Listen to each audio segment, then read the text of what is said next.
All right, we're Amazon haul here. We're balling on a budget. Well, that Summit, a lot of that stuff Summit. But the Dash 8 fuel line, that is Amazon.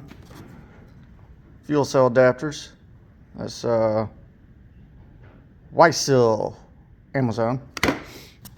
More Amazon. Evil Energy. Fittings.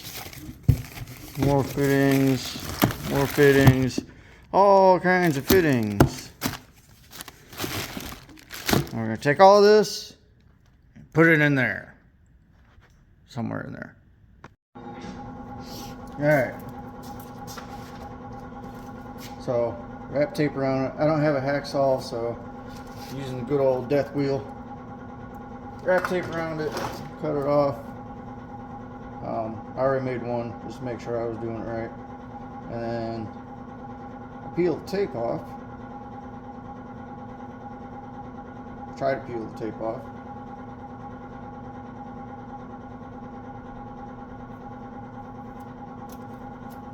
And then I got all those stragglers there. It shouldn't really do that, but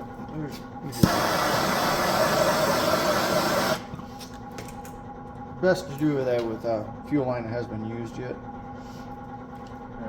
And then you take this end, you thread it on here backwards.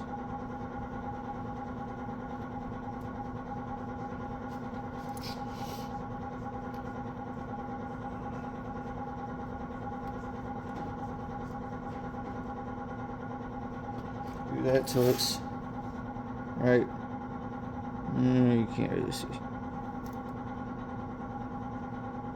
Anyway, do that until you can look and make sure you can see it. Then the threads are in there, and I keep blowing it out occasionally, and then obviously before you plumb everything up, blow all the fuel lines out. Take your other end, a little WD-40 on there. Messy workbench makes this so much easier. There's instructions if we don't need those.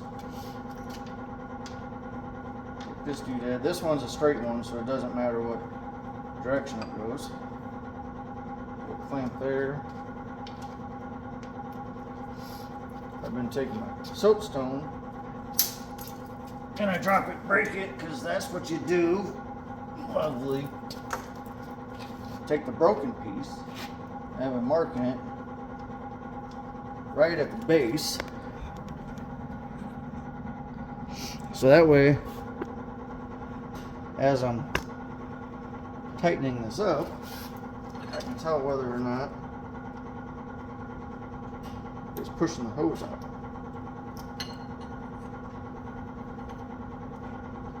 And then we just run her on down.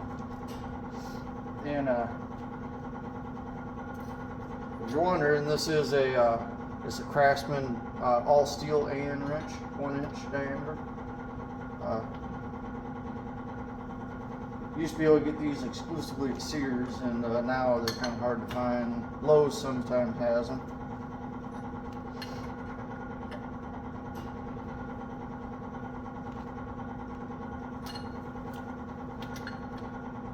Do that until it bottoms out, and wow, there's one end of the fuel line. Blow it out a little bit again, and then we're gonna go back here.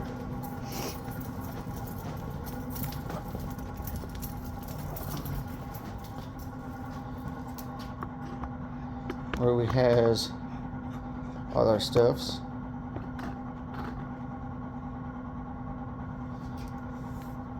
And I know I've got a 45 up on the fuel cell.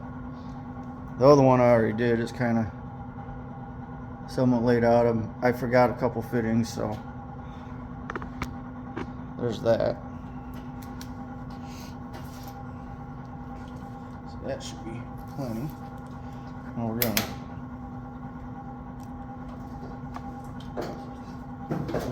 throw that in there. I'm gonna borrow the fuel filter.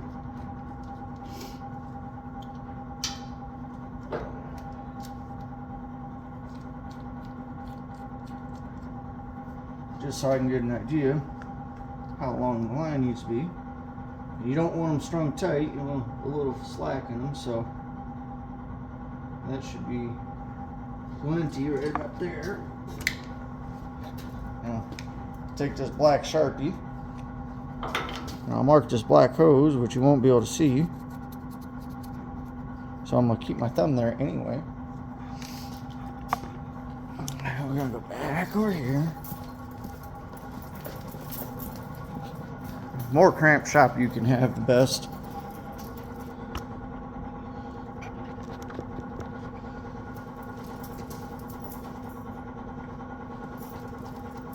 And I'm going to take the tape and I'm going to wrap it right here in the middle. I've done this with other stuff, and this stuff seems to fray really easy. That's why I'm using the torch. Like I said, I know there's better ways to do it, but I don't have it. Little clamp there. Good old death wheel right in the middle of the tape. And boom. I suppose I could. Maybe I'm supposed to leave the tape on there. Now I'm actually questioning myself. God dang it, I did it again. Ah. Do not do this.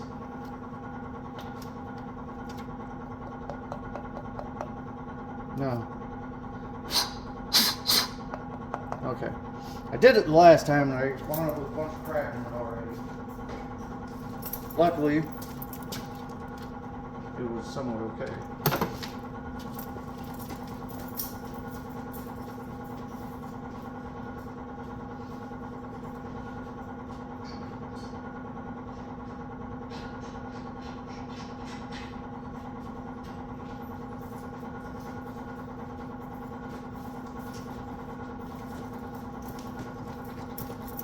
Yeah, no, luckily nothing had been used yet, so it wasn't that big of an ordeal. We're going to leave the tape on. Just want to see how that goes.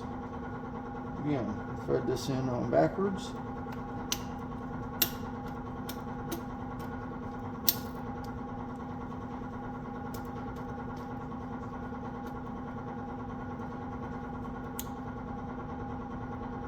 And then see if I can see how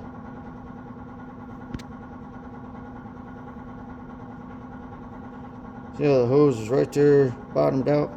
That's how you know you're there. That's just how you know.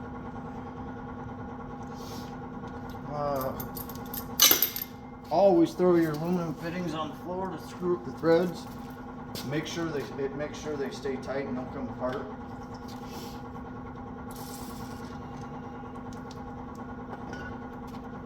A healthy amount of WD-40. And then of course I did not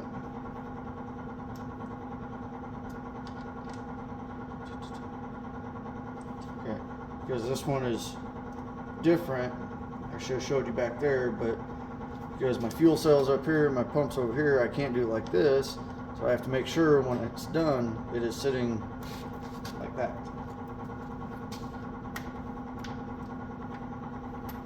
Opposite, right? Yes.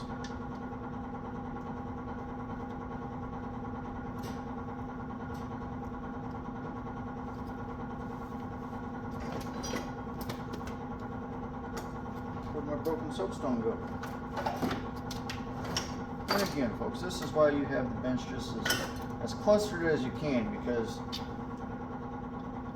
if it was easy, then I mean everybody would do it, and you know, all your buddies would be like, wow, man, it was so easy, I'm gonna build one too, and then you're not the cool kid anymore.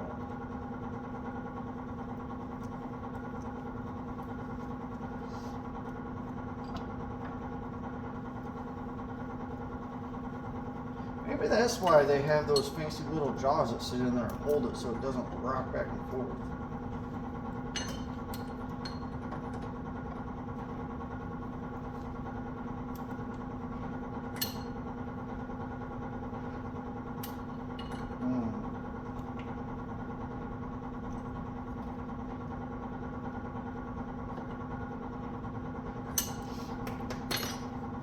Didn't quite pan out the way I wanted it to. But it'll work, I think. If not, I might have to loosen that up and do a little bit of adjusting. But there you go, fuel line. Completely the opposite way that I just told you I wanted to do it. But that's what we're working with. Alright, I'm an idiot, so these do swivel, so it didn't really matter. I didn't have to try to loosen it back up, and which I thought they did swivel. I don't know why the other one didn't really want to. Anyways, so yeah, it does swivel. So there. Now there's one done. Well, two technically. All right, let me. So this is the filters I got. They say they go either way, but they say they prefer the server side to be the outlet. So I marked the one that I got open with a paint marker. But I've got the regulator mounted back up, line run to it. I gotta get another fitting. That'll go up there. And then that line will hook up to it, come down, and bam! And then back here, same thing. Filter's gonna go right here, and then the line will hook up to it, both sides. I think I'm gonna look and see about getting some weather pack connectors. Clean that up a little bit, and then that's the back side. Nitrous side I just left alone. It's been working. That, and I didn't really have the money to do all that. And then I still got to go through and cut all my zip ties. But yeah, I think that's gonna about do it. Those other fittings should be in tomorrow. Hopefully, maybe this weekend, Sunday night. I don't know about Sunday night, but sometime, hopefully we'll be putting fuel back in it and checking for leaks. And then we can work on firing it up and doing all the rest of the checks. So, yeah. Back to it. Remember, if it was easy, everybody do it.